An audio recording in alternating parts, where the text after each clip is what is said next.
All right, well, if you probably don't know already, we're in the middle of college football season, and one of the teams you can see on News Center Maine is the Notre Dame Fighting Irish, a team that's usually in the top 25. 30 years ago, we met a diehard fan who was going on the trip of a lifetime, thanks to help from a surprise source. Jennifer Rooks reports.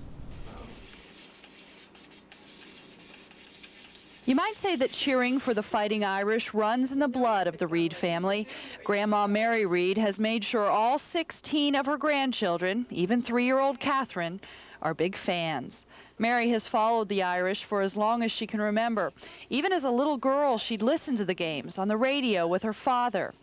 Well, I will say one thing about Lou Holtz. He answers your letters. She's written letters to Coach Lou Holtz and gotten replies, but she has never attended a game. All my life I wanted to go and see them, but you see, I raised 8 children. I didn't do too much traveling. I was pretty well at home. That's about to change. Mary is going to tomorrow's game. It's a special gift from her family. They wanted to do something nice for her because in the past year, her husband had passed away and she's been seriously ill. One of the amazing things about this story is how many total strangers got involved trying to get Mary Reed these tickets. Her son-in-law got in touch with a friend who lives in the Midwest. He got in touch with another friend. It was that third man that got the tickets. And he got them from Notre Dame coach Lou Holtz himself.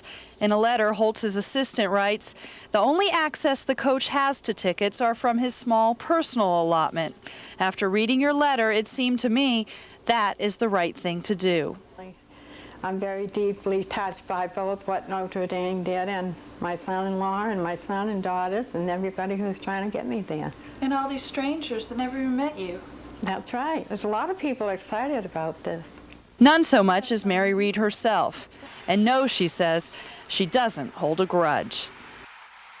That's Jennifer Rooks reporting. By the way, the Irish, they lost that game to Boston College, but I'm sure going to the stadium for the first time was probably more impressive than the result of the I would hope so. I would think so. College football amazes me in general. I think it's more popular than regular football. In many parts of the country, it is, right? Maine and New England don't really have a strong college football scene, but I know in the South, you know, there are some areas where those colleges are where they don't necessarily have a pro team nearby to go watch. I know. Notre Dame is, well, Indianapolis Colts are somewhat close by.